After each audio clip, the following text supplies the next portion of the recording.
Board. Yes, welcome everyone. Happy Wednesday, January the 12th, 2022. Happy New Year. If you have not already heard that 10,000 times, let this be the one time you like understand we really mean it, okay? So happy New Year to you all. Today is again Wednesday, January the 12th, and welcome to the Mentoring Immigrant Youth Forum. We are so excited that you all are with us, and we're really excited about today's conversation. We also bring you welcome and glad tidings from National Mentoring Month. Of course, every January is National Mentoring Month, but again, just in general, we welcome you. And again, there's a million places that you could be right now, but the fact that you found time to be with us, we honor your presence. We also know for a fact that you all aren't here on behalf of yourselves, which is also something that's really, really cool and really, really important for us to lift up and call out. Hopefully you're here on behalf of the young people that you love, you serve, you support, and are really excited about getting better at that work. And that's really in part why Mentor Maryland, DC exists. And again, we just want to say welcome and we honor your presence. I'm gonna pass it to Zia to tell us a little bit about National Mentoring Month. Zia. Welcome, everyone. Thanks, Sadiq, for such a warm welcome. So January is a national mentoring month where everyone around the country gathers together. It's such a movement which really celebrates National Mentoring Month with the use of power of our collective voice to recruit new mentors, advance the new mentoring fields, legislative priorities for this upcoming year, and drive meaningful change for our young people. This is a month-long celebration. As you will see throughout the end of the forum, we have a couple of other events scheduled for the rest of the month that we will also invite you to come and participate in those events. So like I said, it's a month-long celebration and it's a full of exciting opportunities to grow the movement and raise awareness about the power of relationships.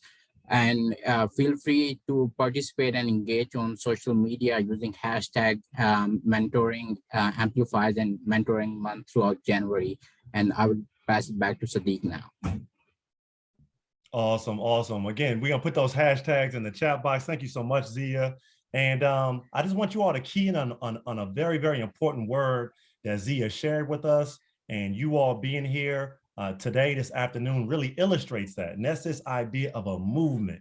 We are all a part of the mentoring movement throughout our region, that is Maryland and DC, as well as across the country, as well as across the globe, this movement to make sure that our young people are supported and feel loved and valued. It's a really, really big deal, folks, and we're excited to be with you all. My name is Sadiq Ali. I am the proud executive director of Mentor Maryland, DC, and I'm joined by my esteemed colleague, Zia. Introduce yourself. Hi, everyone. Once again, my name is Zia Ashraf, and I have the honor of serving as AmeriCorps Vista member this year for Mentor Maryland, DC, where I'm primarily working with Baltimore City Public School District regarding their mentoring Future Ready program. And we are also looking to expand those programs into other jurisdictions throughout the state of Maryland. Pass it back to Sadiq. Awesome. So a little bit about Mentor Maryland, DC. If you all have not heard of us or this is your first time joining in, first off, again, we say welcome one more time.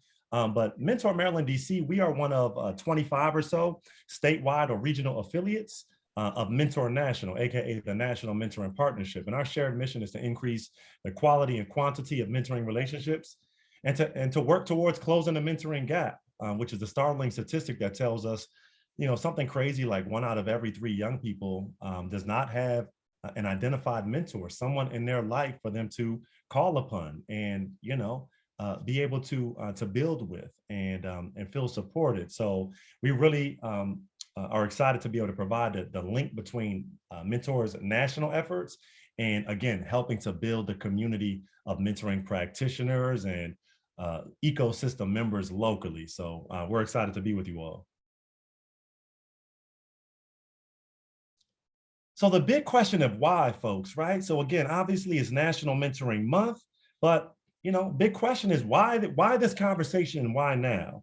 And obviously there is and has been for the last several years, if not decades, but increasingly we're in the midst of a media firestorm.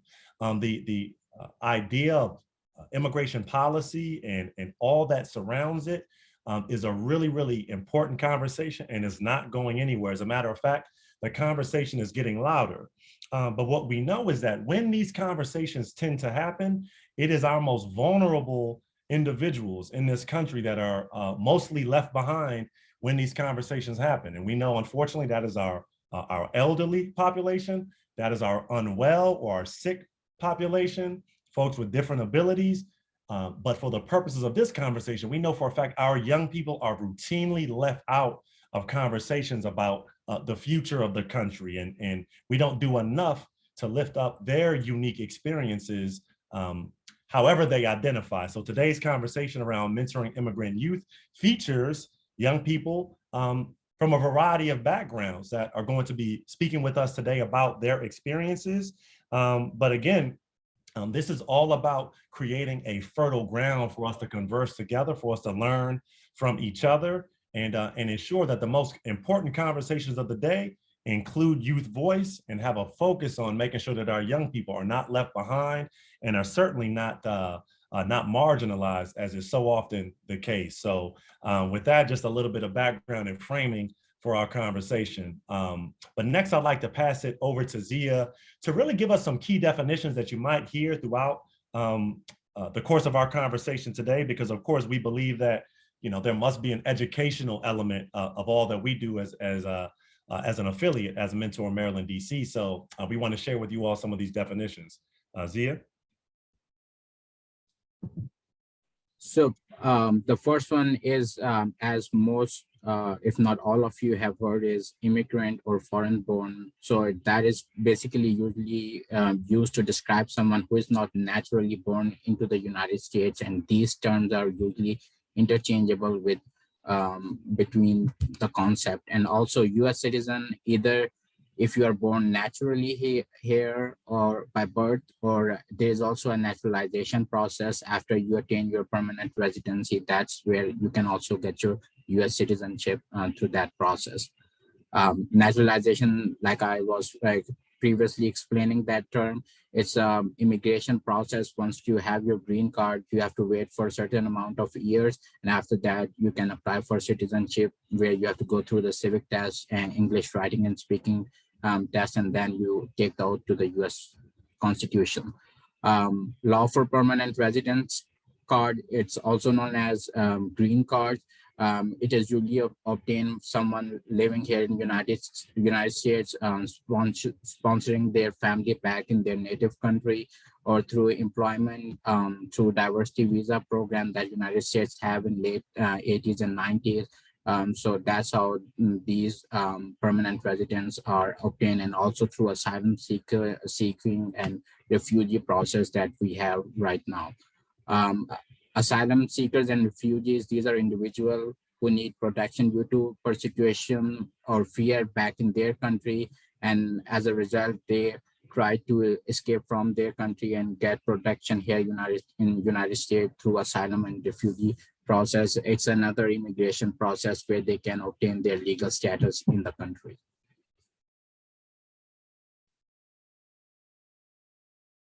Unauthorized or undocumented immigrants who, because of their living conditions back in their native country, are forcefully or are forced to evacuate that country and are entered into the United States through not necessarily legal process. So maybe crossing the border illegally. There's a lot of stigma around illegal immigration.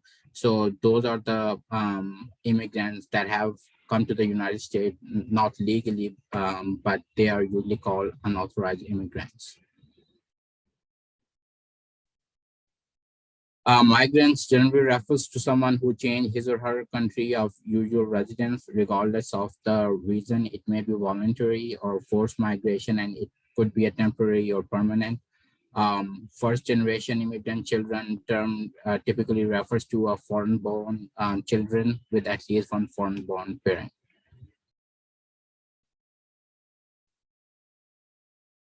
Second generation immigrant children typically refers to native born children with at least one foreign born parent, and children in immigrant families are usually included for both first and second generation immigrant children. And I believe that's all the definitions we have for the educational aspect of this forum. Please feel free to share your reaction in the chat box, and I will pass it back to Satiq. Thank you, Zia. And certainly just in terms of in the chat box, who was, who was aware of these definitions beforehand, right? We'd love to know, like, had you heard any of these terms before? What's your reaction to hearing, the official definition of some of these terms? And again, these terms were pulled from one of the Annie E. Casey Foundation's pages all about immigration policy and working with immigrant youth and youth from immigrant families as well. But we'd love to hear any reactions in the chat box. Again, how familiar were you with these terms? How have you heard these terms in the past, and any general reactions to these definitions? And meanwhile, we will move on to some of additional key numbers for, again, continued context for the conversation. But approximately 1 in 4, or about 18.2 million young people, are in immigrant families in the United States as of 2019, which is up from 1 in 5 in the early 2000s, right? So again, as we said, there's, this country is still, ripe, and the definition of America, of what makes an American, is still ever changing. And so again, this conversation is not going anywhere. In 2019, 3%, or 2.5 million children were foreign born, right, as of 2019. Again, this is a huge number when we think about the context of culture and what makes up our country. Nearly half, or 44%, of young people in immigrant families between 2015 and 2019 were living in low-income households, right, which introduces an additional layer of complexity to the conversation in terms of how we support, what our perceptions are, et cetera, of this group of young people. In 2019, 90%, which was an increase of from 84% in 2005, children in those immigrant families were actually US citizens. So again, you can have a mixed household in terms of designations, right? In terms of status, as Zia just laid out via some of those statistics, or via some of the definitions rather. And then in 2019, 37%, a figure that has actually been declining, of children in immigrant families have parents that are not US citizens. And there's a very large percentage of those young people whose parents don't speak English, which is, again, an additional layer of complexity. So there are so many layers to this conversation. And really, this was our intention, our hope in bringing everyone together today, is that, our objective is to share promising practices, right, from these practitioners you're getting ready to hear from in a moment, which I'm so excited to be able to introduce. But also, again, us thinking about how we currently support our young people in these situations, but also what can we learn? Because some of these numbers, right, you might perceive them as negative, and that's the last thing that we want to do, because a huge portion of our conversation today is absolutely geared toward what are the assets, right? What are the positives, right? Because so often when we speak about immigration, it's through this lens of doom and gloom, and we don't want that to be the case for our conversation today. We will check the chat box. And then, wow, so not familiar. Glad to have clarification. Absolutely, that's amazing. Renee said that there's way more language and definitions. It's so nuanced. We just use this blanket term, right? Immigrant or refugee, but there's so much nuance. Very helpful to review the definitions and processes, right? Zia did an excellent job of even incorporating some of the processes. Miriam, absolutely, we will share out the PowerPoint to all registrants.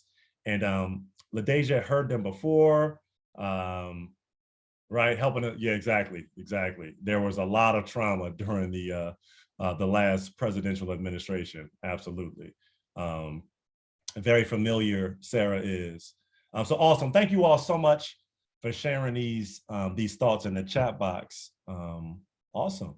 So without further ado, folks, we are going to jump in. We're so excited to be jumping into our Mentoring Immigrant Youth Forum panel, which is the meat of our conversation today, of the meat and potatoes. This is definitely the meat.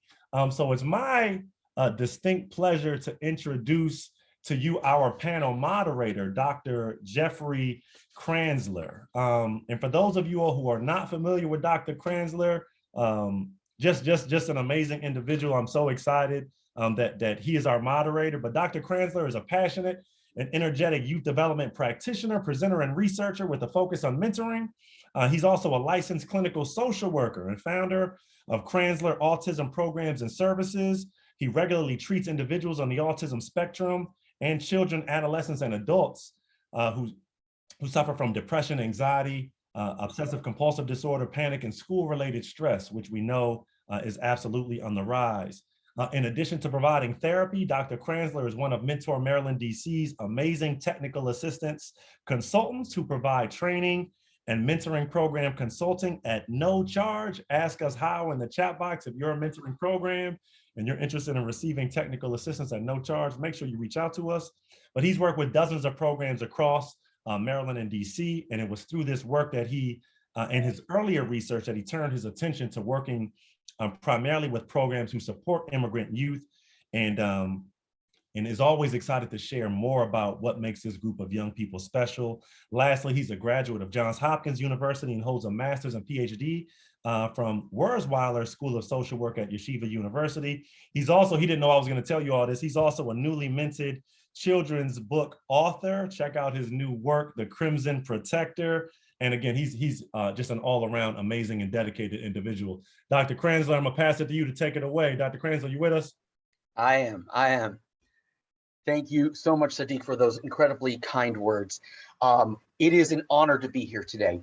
It's an honor to serve immigrant youth and programs that serve immigrant youth. And whether you're talking about the 1770s and Alexander Hamilton, or whether you're talking about 2022 and Elon Musk, we all know that the reason this country is great is because of our immigrants. It is what has made our country great. And that is in the fields across the board: healthcare, law, governing, information technology, technology in general, medicine, things that I can't even talk about. And so today is really not about figuring out how we can help people. Now, today is very selfish. Today is about us supporting the people who make our lives and our children's lives good. The people who make our country the foremost in everything that it is. And our job together is to figure out ways to unlock the strength, because we don't do anything without the strengths of our immigrant youth. And by the way, the research out there is showing, and I'm more than happy to share the particulars at a different time, that mentoring is that key. Unlocking those strengths, we need mentoring as a way, as Sadiq said so well, getting past all of the noise and all of the, frankly, all of the things that society does throw at our immigrant youth that presents roadblocks on the way to excellence.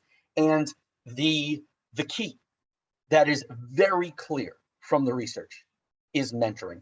And so I'm so excited to introduce to you today to work together with our incredible professionals who are working in the field and our incredible youth who have come here and serving on our panel today, because it's an honor to be here with them. And because these are the people who are making my world better, your world better, and my kids and your kids' world better.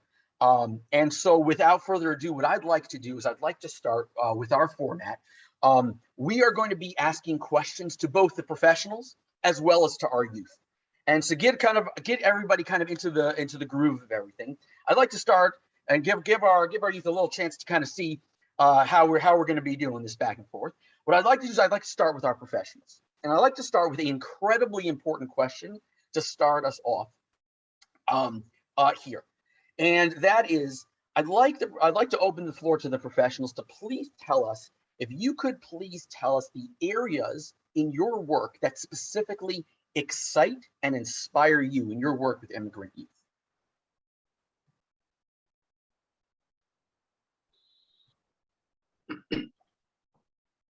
I guess I'm gonna start. Thank you so much, Dr. Jeffrey. This is a great um, program. This is my first time participating in this. I'm new to mentorship in general, the mentor program. My experience is really in 2018 when I started the mentorship program in faith-based program in our church for our youth. As a faculty member, I deal with a lot of young youth in college, and I see a whole lot of issues. Students who are in second year, third year, sometimes going into their fourth year, there are quite a few students, it's amazingly that people really don't know what they want in life, what to major, what to become, where they're gonna go, what kind of profession they're gonna go in. I see people, students graduating from university without really clearly knowing what they want. So the exciting thing for me in participating in this mentorship program is that I raised two kids. I know the struggle I went through when I raised them as a foreign-born person, not knowing the culture, even the education system in elementary school, middle school, high school. Even for me as an educated person, going through graduate school and university, it was challenging for me to guide my kids. So especially in the church I got involved, I see quite few people struggling same way like me, helping them to help their kids going through the process. That's all exciting. When a young person, whatever you do, whatever impact you make in that life, you are changing the generation. I mean, most of the people who are attending here are well known the benefit of mentorship, but the biggest thing in immigrant population, especially when you deal with parents, is they really don't know what the benefit of mentors. I mean, when we grow up as a kid in other countries, everybody is your mentor. Your neighbor is a mentor. You go out, people watch you wherever you go. You don't need the parents to watch you. Every neighborhood is watching you. I guess the same thing here, maybe in the 50s, in the 60s, long time ago. So when you ask parents, we're gonna be having a mentorship program. I mean, my kid is okay. I mean, he's not in drugs. He's not. I mean, he's a good kid. He doesn't need a mentor. Just convincing the parents that mentoring really benefits beyond what they think. That by itself is a challenge. In fact, it's better for the younger people adapt more because they hear it from school or they hear it somewhere else. It's easier to convince the kids, but the parents were the biggest challenge. They what did you call? I mean, I don't need any help from my kids. I know how to raise them. So there are lots of things. So going through that hardship and convincing the parents, showing them the benefits and how this is important to them and to the kids and etc. by itself is really exciting. So in fact, most of my excitement comes dealing with the parents rather than the youth, at least in my experience. You muted. You muted. Sorry about that. And thank you so much for sharing that and also for introducing yourself too. And that's something I had forgotten to say out loud. I'd like to, in answering that question also for our panelists to introduce themselves too. And so I want to kind of pass that on to Ryan also to please introduce yourself too, and to also talk a little bit about what gets you excited about your work. Awesome. Thank you so much, Dr. Jeffrey. My name is Ryan, and I work with Soccer Without Borders. I am a program coordinator, and I serve specifically at our middle school site at Vanguard Middle in Baltimore City. Something that excites me about working in this field. I think the main thing that excites me, I'm just getting into my third year with SWB, and something that really inspires me and excites me is seeing my participants and my students thrive. seeing them come out of the program with those tools and coming out of their shells and coming in with this confidence that they initially didn't have at the beginning of the program. It's so cool to see my students grow into themselves and become confident young leaders in their community and their friend groups. That continues to inspire me day after day. Like I said, I've only been there 3 years. I'm not as long as some of the people in the organization, but I'm already so excited in seeing my students 2 or 3 years down the line, seeing where they are. And that really excites me. That's amazing. That's amazing. Thank you so much. And going on to our youth participants, again, I'd like you to introduce yourself, and also in the course of it, answer, one question that I think is again similar to what we're asking our professionals panelists is, what excites you about mentoring? What has made you exciting and passionate about the mentoring programs that you've been involved in? So what I'd like to do is I'd like to start with who'd like to start? Which of our youth panelists? I can start. Okay, great. Hello, everyone. Thanks for having me. I'm Dana. I'm a youth leader working with Soccer Without Borders. The thing that excites me about working with people that I have never been involved with, or it's to see how far I have become as a person, and learning new things about myself as I grow with other people who are more similar to me, who comes from other countries and have the same experience. So it's good to be around people who have the same experience and can understand where you're coming from. Amazing. Thank you. And Raza, can you please talk to us on your experience, who you are and what makes you passionate about mentoring? Hi guys, my name is Rosa Mammo. So I'm in the program SWB, Soccer Without Borders, and I've been here since 2011. So I've been here for approximately 10 years, going on my 11th. What excites me with being with Soccer Without Borders would be that knowing that I have that potential and knowing that I have that support system that will guide me and push me to be my best. So thank you very much. All right, so what I want to do now, so again, the format's really, what we're going to do is we're going to ask questions really geared towards the different two different sides here, one the professional side and one our youth side. But what I also want is that this is not absolutely in a box, right? I want people to, if they feel comfortable answering that on their own, there's no hesitation, there's no straight line demarcating it. So please feel free to jump in, any of our panelists, regardless of the questions. So one of the things I wanted to go to for the professionals is, what would you say the current greatest needs that you have in the mentoring field for providing for immigrant youth that aren't currently happening? What is it that is most needed right now? And either Ryan, Professor Bisrad, whoever would like to start.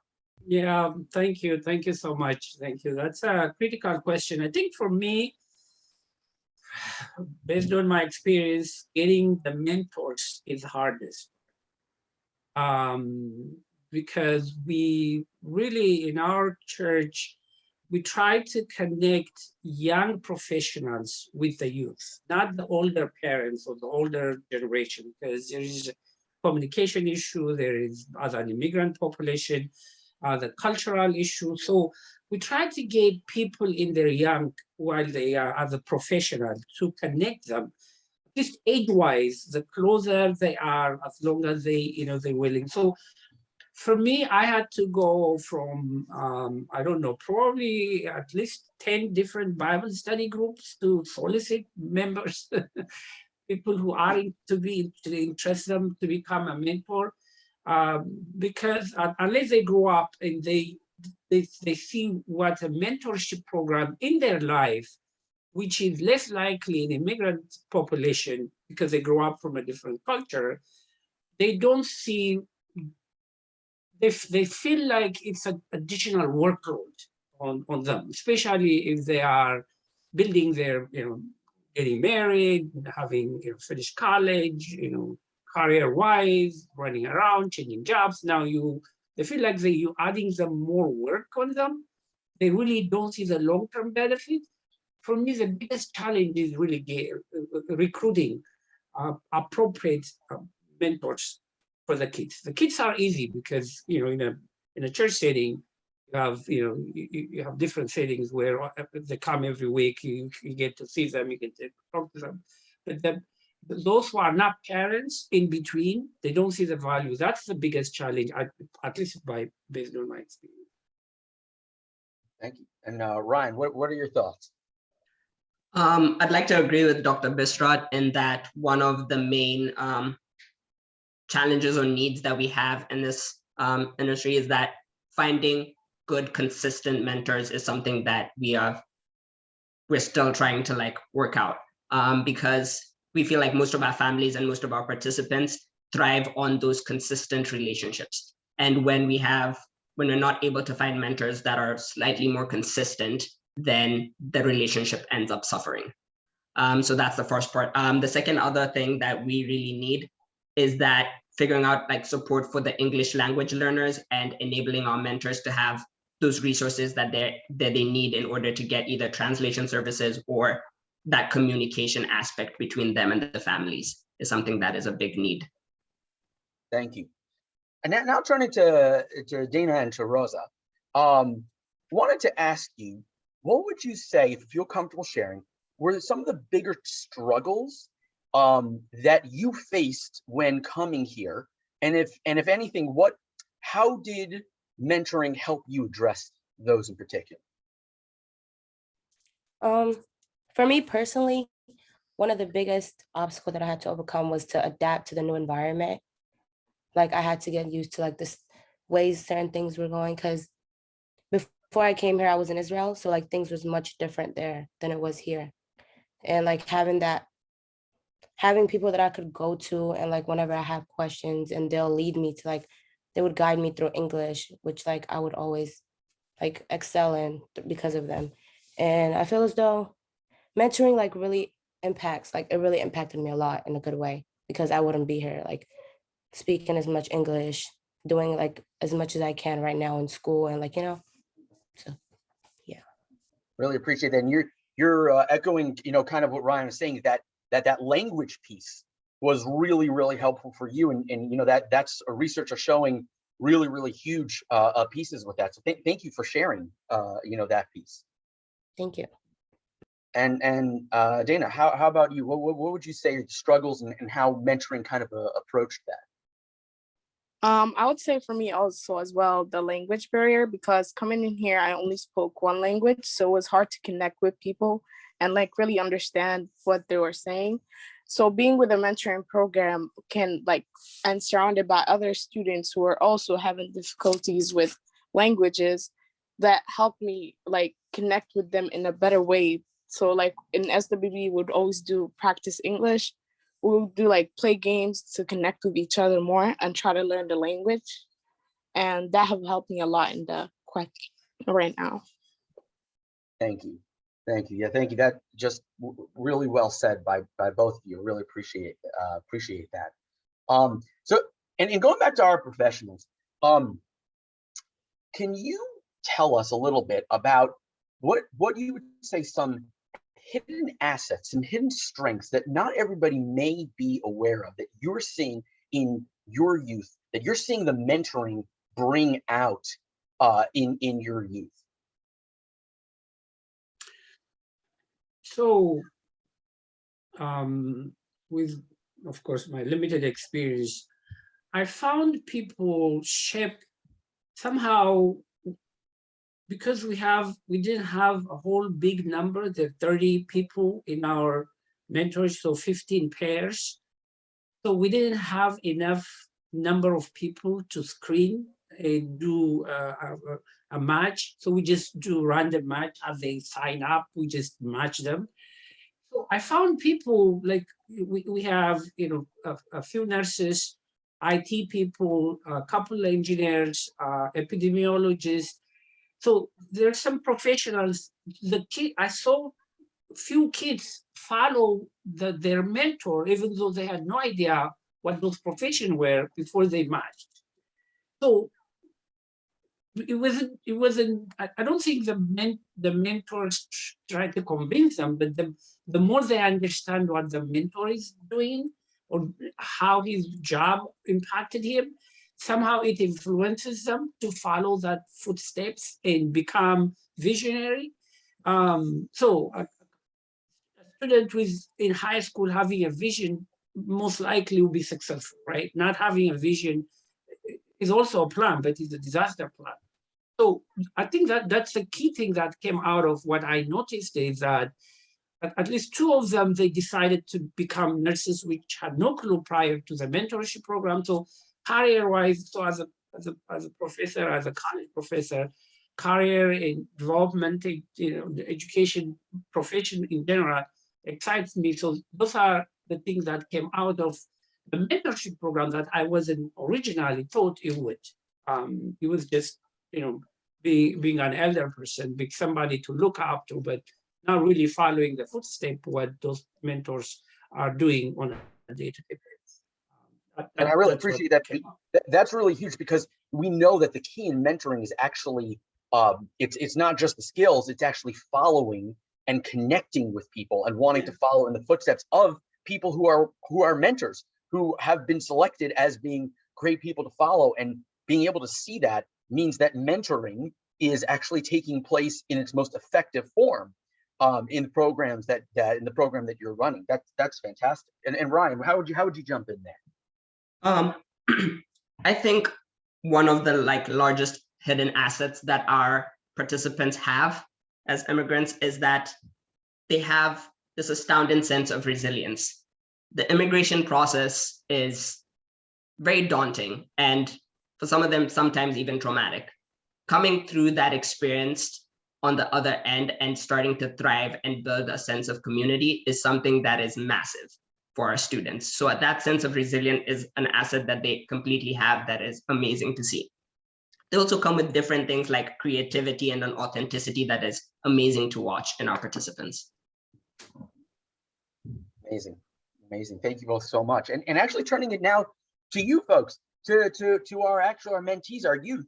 What would you say your strengths are? What are the things that you're the most excited about who you are and what you have to offer? Rosa, maybe we'll start with you. I'm sorry, can you repeat that? Sure. What strengths do you have that you're most excited about to grow and to build and to share with others?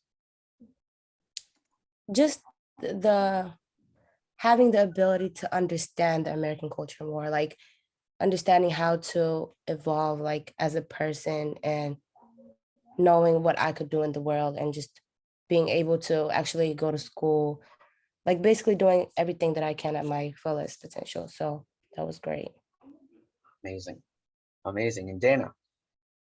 I agree with Rosa. It's also good to come into this country, learning from the American culture, taking everything that you can learn and going back to my country to provide what they were able to get. So that's a great thing. Thank you so much. And I actually want to follow up with you folks just for a moment. We all hear the term American dream, the American dream, and everybody, sees that as being something different. It's meaningful in its individuality. And I wanted to ask you both, what are your American dreams? I would say my American dream is to complete my education, go to college, like do something my family weren't able to do because it wasn't given to them. That opportunity wasn't given to them. So basically graduating, getting my degree, having a nice job, being able to provide for my family in the future, probably have a family, and just being able to live like a very stable life. Just love it. Thank you so much for sharing that. You're welcome. And Dana? For me, it's also about learning the education, getting the best education I can get, getting into university, and being able to provide for my family back home and here as well. Having like having a stable job where I can provide without having my parents to work hard for it. And I would like to have a family as well. So yeah. Amazing. Amazing. Thank you. Thank you both. So, going back to our professions, one of the things that the research shows again and again is that there are many challenges that are thrown at our immigrant youth. One of them being intergenerational challenges. So the interaction between parents and youth, and just in its beauty and its challenge, because the country is providing different levels of challenge, not different levels, but different areas of challenge, and the impact that that the cultural factors have on the interaction. And we're going to come back to our youth folk afterwards as the most important answers to these questions. But I wanted to start with professionals. How do you navigate intergenerational differences within our immigrant youth population within your programs? Yes, not only the cultural differences, the language differences. Big challenge when it comes to the immigrant parents, first generation, is that most of them, they have a profession that may not be useful in this country, or may not be recognized as experience. So a lot of them, even though with college degrees, they start from scratch. They start low, they start minimum wage, they drive cabs, they drive all this.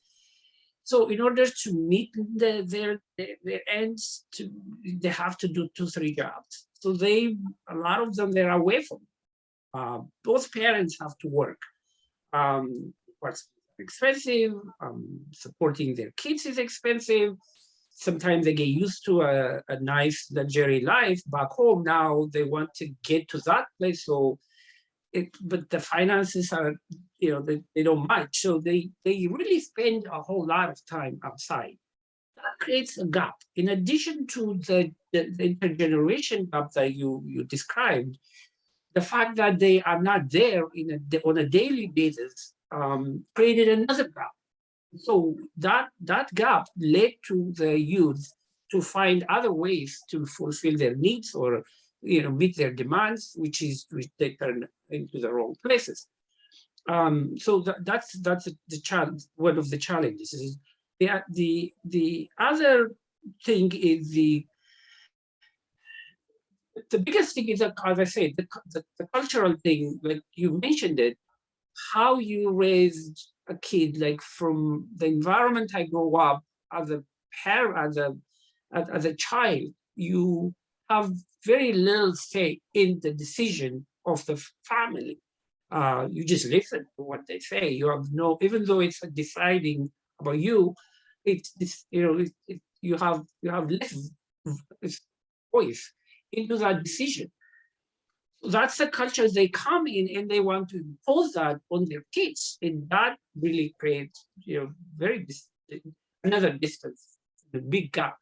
In addition to where the less time, the restricted time, or the limited time that they spend together, going out or doing some other stuff, this is also another major challenge. The language issue also, the longer the youth stays in the United States, the better they will be in the language. And then the younger they were when they came in, the faster they adapt to the American culture. That created a whole lot of issues with their parents, not knowing, they can speak in, slangs, don't understand the concept, the culture, the thing that interests them. Now you added technology on the top of it. These are all a whole lot of stuff that you don't normally see in a regular mentorship program for Americans or for people who grow up in this country, that are specifically unique to the immigrant population. Thank you, Professor. Right. First of all, I want to say that was an amazing question and answer from Dr. Bisrat. He said it very well about the challenges our immigrant parents face when they first get here. And I think to answer the question, the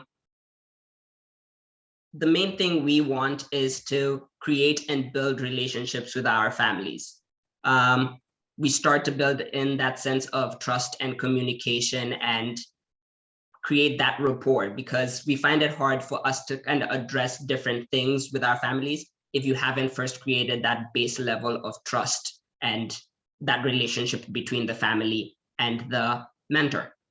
And once we've built up that foundation of trust, it becomes then easier for us as mentors and coaches to kind of address the different things and that tension that happens in that intergenerational tension that might be felt within the families.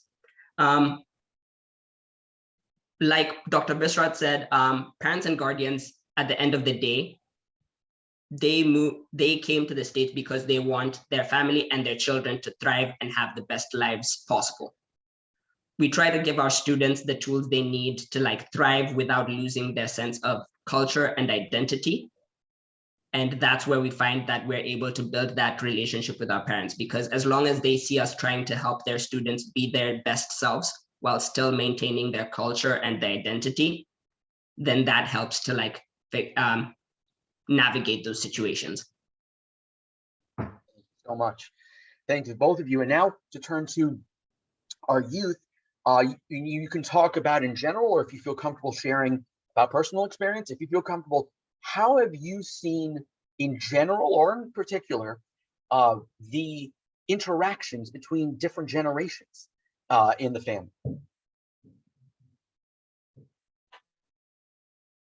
Okay, so for me, coming in, my parents always had high expectations of me to get the best education I could get, but it was really hard at the same time because of the cultural differences and the language barrier with other kids. So it was hard for me to fit in right away, but also having a mentor who can also understand where your point of view or where you're coming from can help explain to the parents that the point of view of the children, because it's really hard sometimes for immigrant kids to communicate with their parents better.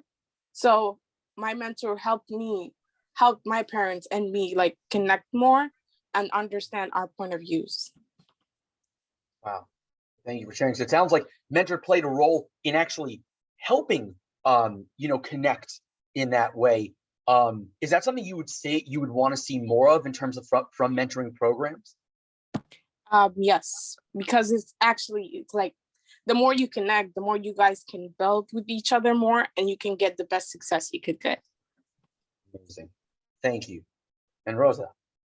For me personally, based off my experiences, I agree with Dana. There was very high expectations and high standards coming from our parents. And that is it's understandable because it's they came here through and with they overcame with all that obstacles. So it's they want us to reach our highest potential we can. And I do agree with that. But sometimes it weighs a lot on our shoulders, knowing that we have that pressure upon us, being first generation graduates, doing something, doing something for our lives that can benefit everybody, including ourselves. And just having that relationship with my mentor, with Soccer Without Borders, and outside, I've had a personal mentor that would come to my house, which is Jane. She's also here. She would come to my house. She had a very strong bond with me and my family. It could be school related. She would come and her daughter would come. They would help us with homework. And it could be personal issues, which they would help in any way they can, it's really nice knowing that they're there for you and you have someone that you can count on. So that's really nice. Amazing. Thank you. Thank you for sharing that. Thank you, both of you. And one of the things that excites me about mentoring is that it's a never-ending cycle.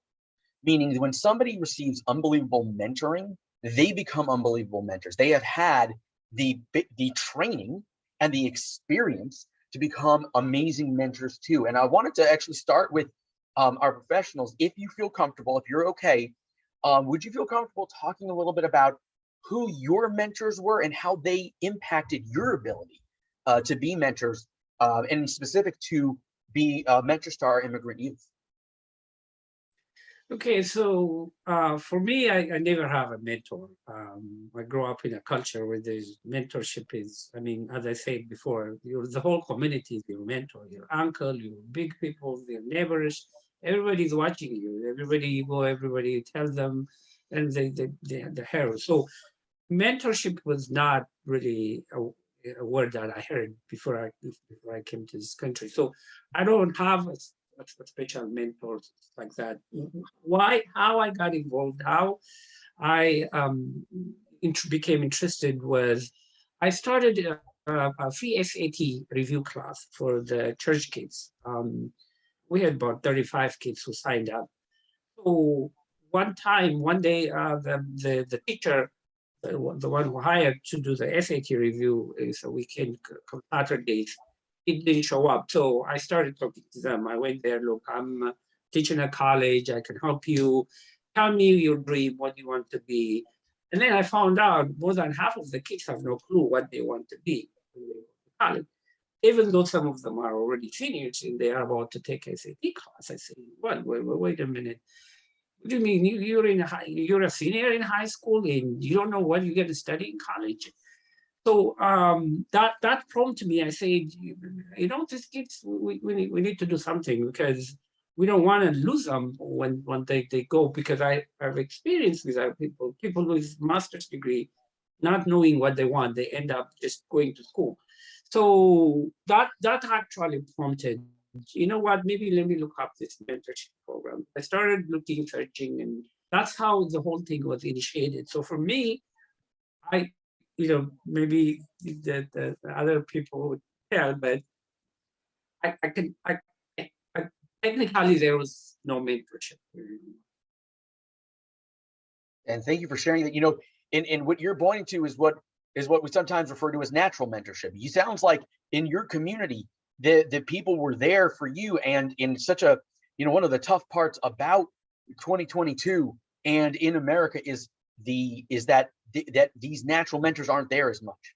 And we've got to create where there aren't, and hopefully create what the amazing things that were there. And thank you for sharing that. It's so meaningful how you, and even without it, to come to it on your own without an official, you become involved in official mentoring without having an official mentor is something really, really special to see. So thank you for sharing that. Ryan, what would you say? I think similarly, I grew up without the term mentor being a part of day-to-day life, but it was something that definitely happened. But I wasn't until college where it hit me like, oh, this person right now is mentoring and he's mentoring me, which was like really stuck out to me. But his name was Rudy, and he's the one who eventually got me down on the path to working with youth in different aspects of my life. But he gave me the one analogy I use for mentorship and that I use to guide how the mentor I want to be in. And he explained it as this relationship we have of mentee and mentor is like we're going on a ladder.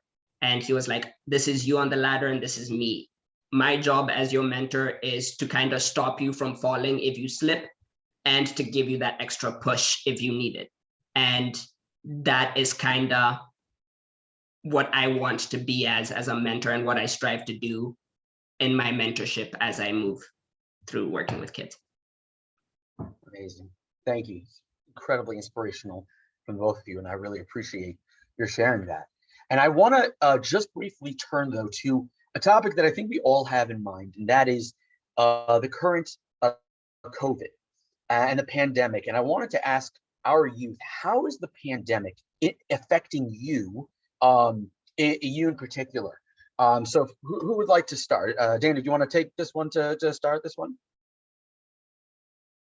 Yeah, sure. So for COVID, since it has started, I have been like quarantined a lot, and we were staying home for about a year with school, and I kind of got that social distance of stop like communicating with people. But when my mentor, she would always come to our house and she'll talk to us more, like have us connect with other people, even though we can't do physical stuff. There's always good things to do, like reading books, going on for walks and stuff like that to help our brain like understand like where the situation we're in. So she also played a huge part in like having us feel safe, like in our community that we lived in. Thank you. And Rosa.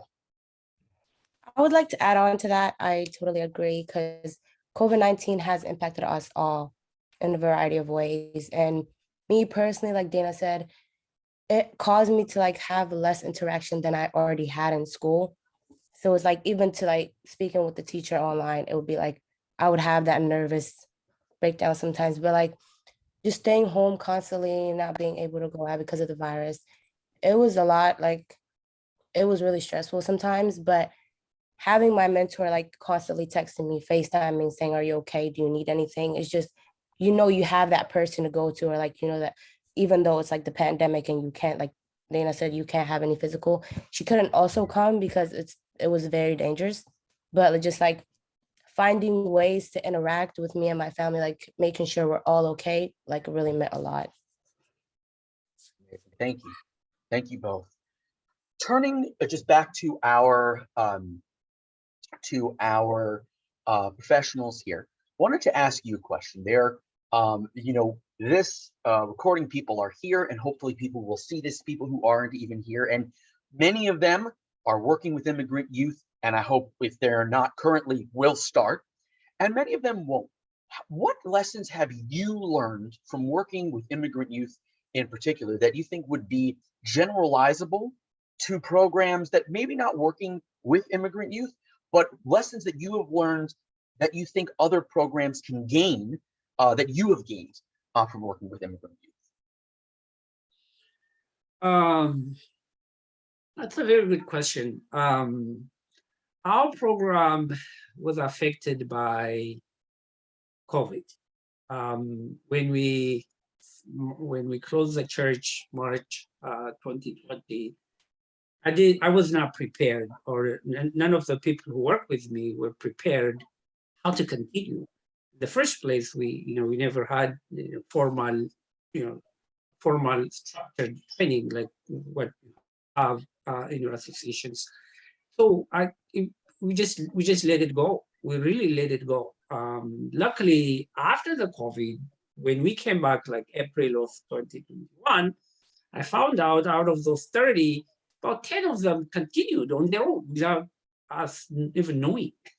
That was exciting to me, honestly exciting to me. So one of the things I was telling them at the time when we partnered them, look, this is only for 9 months, the longest would be 1 year. So we have to convince them, look, it's not a lifetime commitment. You know, we use our spiritual side of it, impacting people, that's the work, it's a good thing. So we had to do all that convincing, but I'm glad we did it, because we knew once they get connected, we know it's going to continue for a lifetime, but we can't tell them at that point, this is a lifetime or a long-term commitment or relationship. They said, okay, like you serve in a committee, for 6 months, and then you're done, and somebody else will take over. So that really helped us for people to sign up. Okay, if it's short-term, it's okay, we can do it. I don't have to do it, this long-term thing. Maybe people know already. I mean, you guys have well experienced than me. If you come into my area of expertise, healthcare, pharmacy, but I'm new to this, but this is what we did.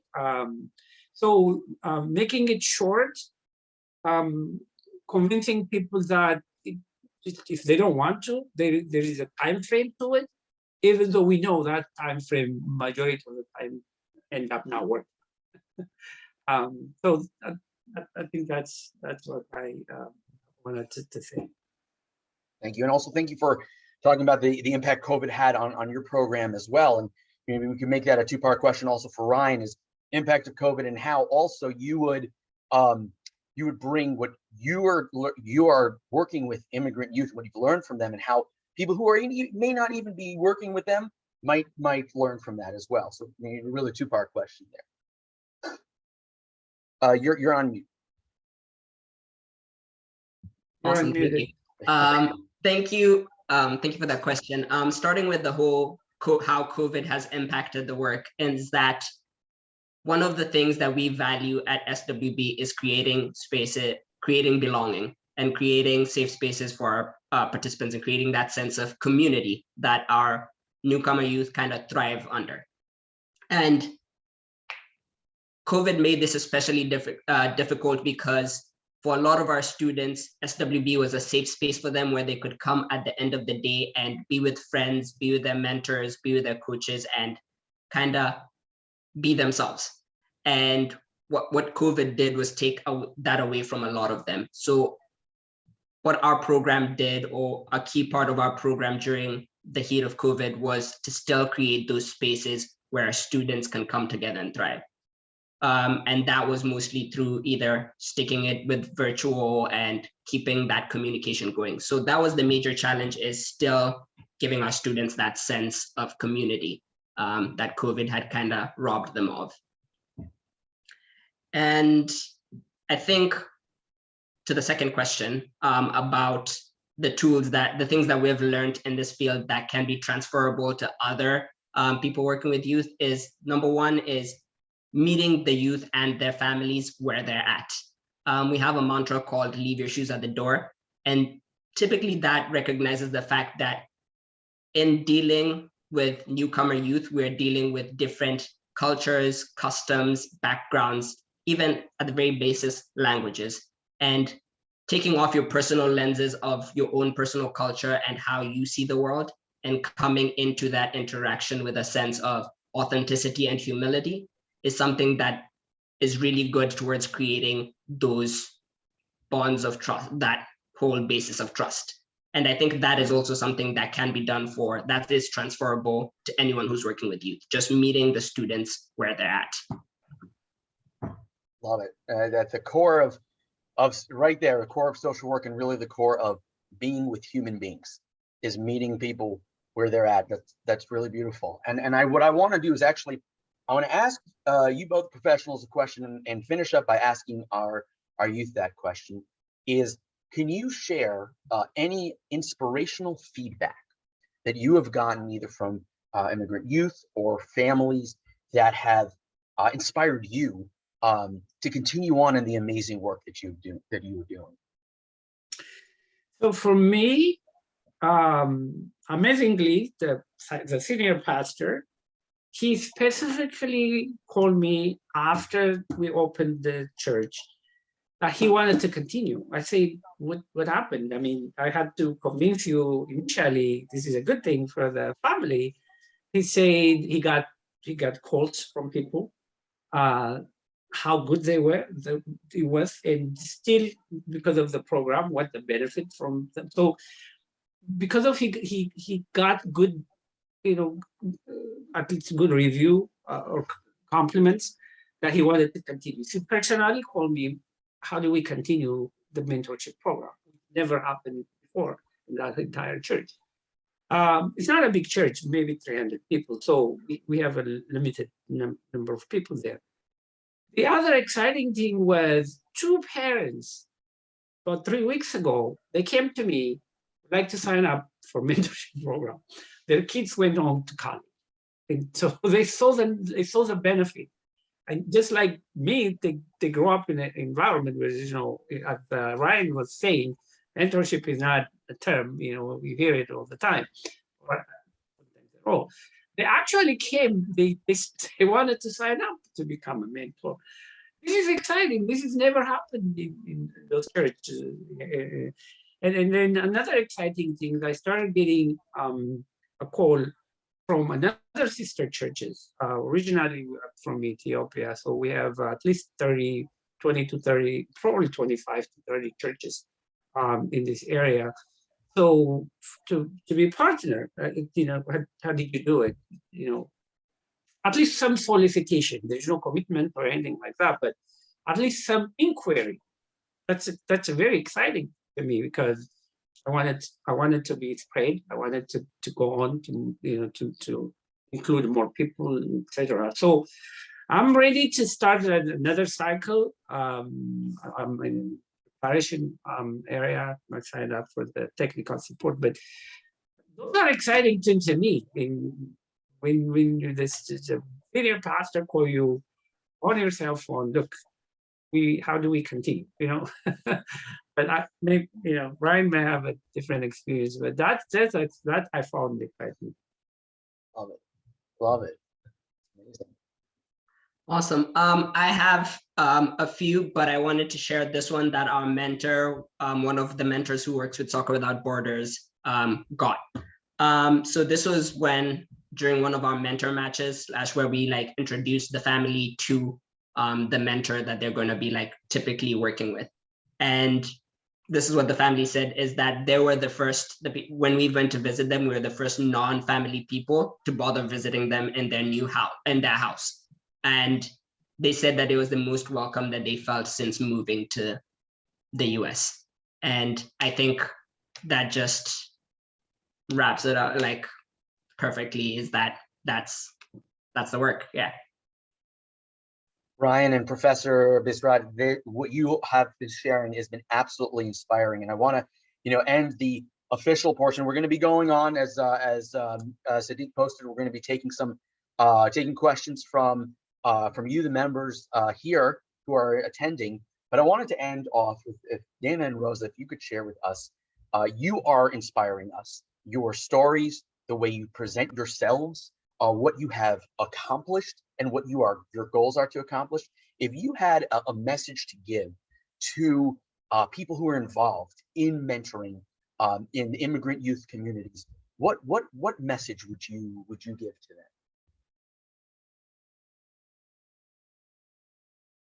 Whoever wants to start. And I know it's a little bit of a tough question that I put out there. It's not the easiest one. Okay, so I would like to say for new upcoming refugees who are coming into a new country with different cultures and languages, is to really be who you are, because I came in seeking validation and acceptance from other people who are not from the same culture as I am. But as I grew with SWB, I've learned to accept who I am and my culture, and learn to express it to other people so they can also learn from it. So just be who you are and be comfortable around the people you're with. Love it. Oh my goodness. Thank you so much. I also have something to say to new upcoming immigrants and people that are just now coming to the US, because it can be a struggle sometimes having to adapt to that new environment. I would just like to say to embrace your culture and strive to your fullest potential, knowing that you can make a difference in the world, because there aren't many people that are brave enough to take that step, and just they feel as though she said they don't feel accepted, or because that is what I felt in the beginning. So just know that, be who you are, and that really can make a huge difference in the world. Amazing wisdom and inspirational. And thank you, everybody, all of our panelists for sharing. And, we're going to be turning over the questions to you all. But what I want everybody to walk away with here is not just information. You got to walk away with passion. I mean, you have heard Professor Bisrat, you've heard Ryan, you've heard Rosa, you've heard Dana. How can you hear that and not walk away with the drive and the desire to be involved, or to, if you're already doing it, to take it to the next level, or if you have not yet thought about it, creating these kinds of programs? Don't just walk away with information. Walk away with the inspiration that all four of our panelists today have given us. And with that, I'm going to turn it over to Sadiq with all of the questions that you may have to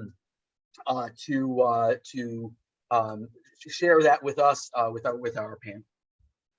No, man, that was absolutely amazing. Can we please make some noise for these panelists, y'all? Just drop a 1 in the chat box. That's easy, right? Just drop a 1 in the chat box if you got something from that conversation just now.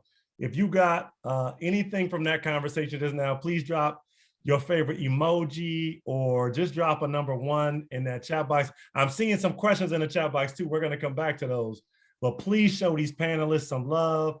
Dr. Kranzler, absolutely amazing, keeping everything moving. And man, what an amazing conversation. I'm certainly inspired. And there are a couple of questions here in the chat box that we do want to touch on before we close out here. So don't go anywhere yet, y'all. If you're in the audience, don't go anywhere yet. We got a couple more questions, a little bit of housekeeping. We are out of here at 5:30 on the dot. You've stayed this long. Just ride with us for 15 more minutes, and then we are out of here at 5:30 on the dot for sure. But one question from the audience, again, along with some amazing feedback, is have you all seen any sort of uptick around LGBTQ immigrant youth? And if so, what sort of experience are you seeing around the experience that our LGBTQ youth of immigrant backgrounds might be experiencing?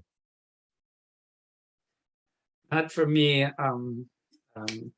In most foreign countries, LGBTQ people still struggle. They don't have all the benefit thing that you see in the United States. So even if they are, it'll be hidden and you wouldn't know about it. Plus our program is in the church program. So no, the answer is no for me. Ryan, did you want to touch on that? I want to say that as a mentor myself, with the participants I work with, we have not typically experienced that, just because I work with middle school participants. But one thing that we always strive is that to create that sense of acceptance, because we know that a lot of the cultures and the backgrounds of our participants are from immigrant and newcomer countries where the culture might not be as accommodating. What we want to do as SWB is create that sense of acceptance and helping our students navigate whatever they need help navigating.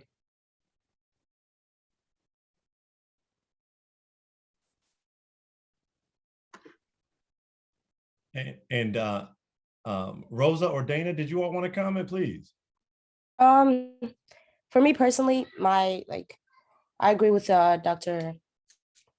Helmskell. So it's basically not accepted in most foreign countries, like my country as well. Like LGBTQ is not supported, and it's not very welcomed. But I know for sure that SWB, if you were to come out or were to talk to them about certain situations that involves LGBTQ, they would more than likely answer, and they would help you through that.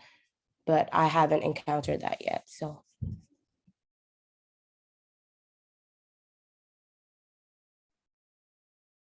And Mike, I don't know if you want to come off mute, Brother Michael Stratton, to sort of address the second part of your question. I don't want to take it out of context.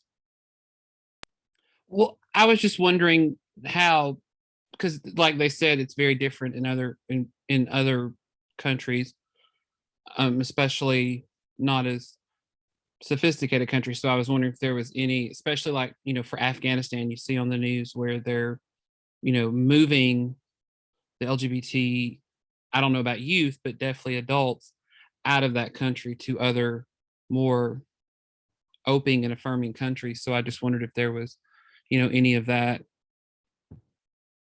with the immigrant youth. And hopefully when the immigrant youth get over here, we're teaching them open and affirming attitudes.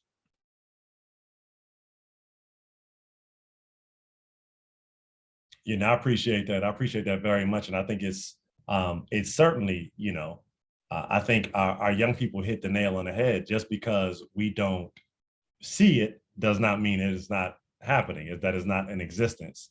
And I think Ryan also commented that, a lot of it is just creating an, in general, welcoming and open environment where everyone feels comfortable sort of being their full selves. And then whatever support that is either vocalized or shows up, then it's our duty, our responsibility to react accordingly. But that only happens when, again, that safe space is created very intentionally from the very beginning. And then all elements, right, of a person's individual self-identity, culture, however they identify, I think is always going to be welcome to come out in that regard. So I think it's something for us all to take back and think about, not just for LGBTQ youth, but in general, right?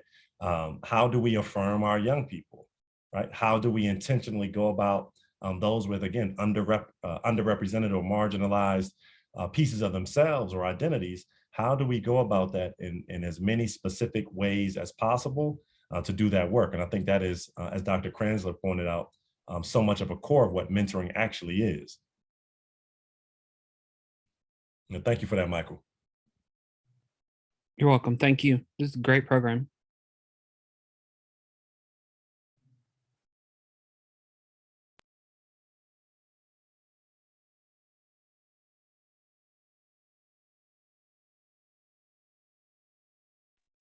Sadiq, I think you are on mute.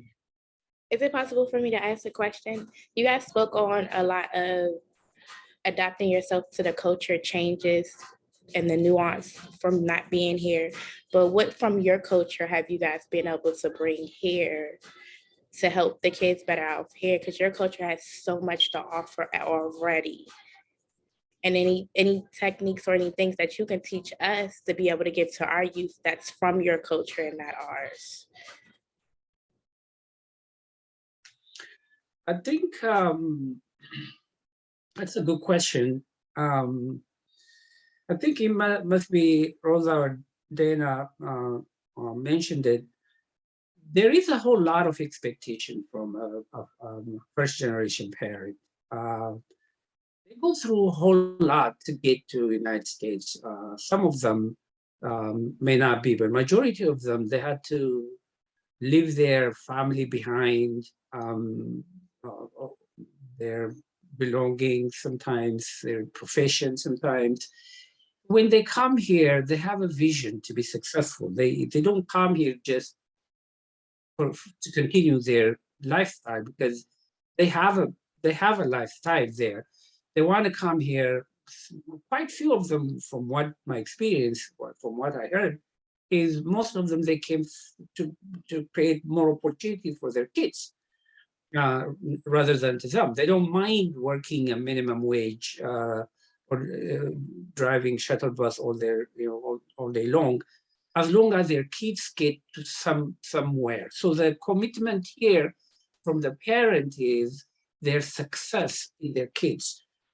That could be interpreted different ways. Like Rosa or Dana said, it may put a pressure on the kids that they have to be successful, but at the same time, it gives them a motive, an intention, a drive to be somebody, to achieve somewhere. And then another thing is, they see, even if in their country, region, where they came, the lifestyle may not be maybe shabby, may not be as good as here, or services provided and all of that. Now they came here, when they see all this benefit, they feel like they have to survive. They have that motive is there that sometimes you don't see in kids who grow up in the United States all their life, because everything is affordable. They didn't see the worst, what could have happened, how they privileged they were. They don't see that because it's part of their life as they grow up, at least in the area where I know. So that's the culture that they bring, that motive, their ability, their intention to even though it may be to satisfy the satisfaction of the parent, but they know it's a good thing for them. That's a good thing that the parent is motivating them or expecting them. So they don't mind the challenge. Quite few of them don't mind the challenge, to bypass those challenges as they go through the language barrier and all that stuff. And their drive for success is much higher than a kid who came out of a fully privileged environment. Did I answer your question? Yes, it did. Thank you. It was very touching to hear you say it as well. Awesome. I know we're getting close to time. I would love to hear either Rosa or Dana touch on that very, very briefly as well before we get out of here. Again, I thought that was an amazing question as well.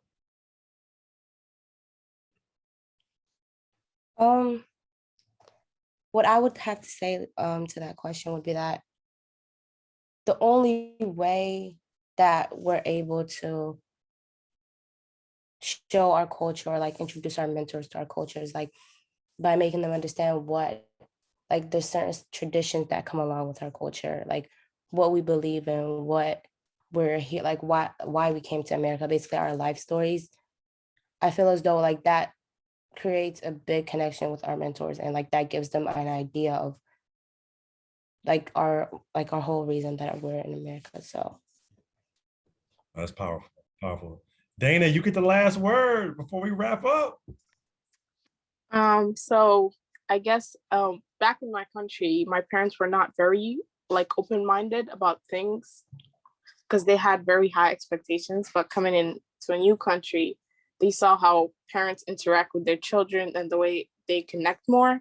So I tend to like, I want to help them be open, more minded about things and how cultures work. It doesn't always have to be like very hardcore or tender and stuff like that. I want to help them understand our point of view as young generations, and that can like yeah, just help them understand where we're coming from. So yeah. Give our panelists one more round of applause, folks. Absolutely an amazing conversation. Thank you so much, Dr. Kranzler, for your expert moderation. Absolutely amazing. And listen, y'all, National Mentoring Month, we still just warming up. So please take a look at some of our additional events coming up. And absolutely, at mentormddc.org, you have all the listings and opportunities for you to register and join us. And we hope you will for the rest of the month. And that is culminated by the National Mentoring Summit on January 26, 27, 28, starting off with virtual Capitol Hill Day, along with the National Mentoring Summit. And I have just been instructed by Renee. Renee, do you want to come on the mic real quick and please tell everybody about our amazing MLK Day virtual challenge? Renee, please come on and tell us all about it for our audience. Hi, everyone. So on Monday, we'll be holding the award ceremony for our MLK Mentoring Challenge, but young people can still participate. Submissions are due tomorrow at 11:59 p.m. And this is an opportunity for young people to write an essay, a video essay, submit artwork for us to also collectively learn about Dr. King's experience with mentoring as a mentor and as a mentee. So on Monday, we're going to be reflecting on, that aspect of Dr. King's legacy that's not necessarily spoken about. And we'll be able to see some of the creative works of our young people. So all that information is on our website, and there are cash prizes for the young winners. So we're looking forward to that. Yes. Again, all information can be found at mentormddc.org. org/NMM, National Mentoring Month. And again, last but not least, if you have not completed your training evaluation, your event evaluation, you got 2 minutes to knock it out. If not, we're just going to email you, oh man, in a very aggressive manner until you complete that. So it's better that you just complete it now while you got 2 minutes. You got blocked off on your calendar until 5:30. So we really appreciate it. But in all seriousness, we take this feedback very serious, and it is our objective to take that feedback to be able to create programs and really powerful experiences that folks benefit from. So once again, that link is in the chat box, and we will end off with our quote and some exit music. Thank you all so much for joining us. Happy National Mentoring Month. Happy New Year. And again, thank you to our amazing panelists and our moderator. Thank you all.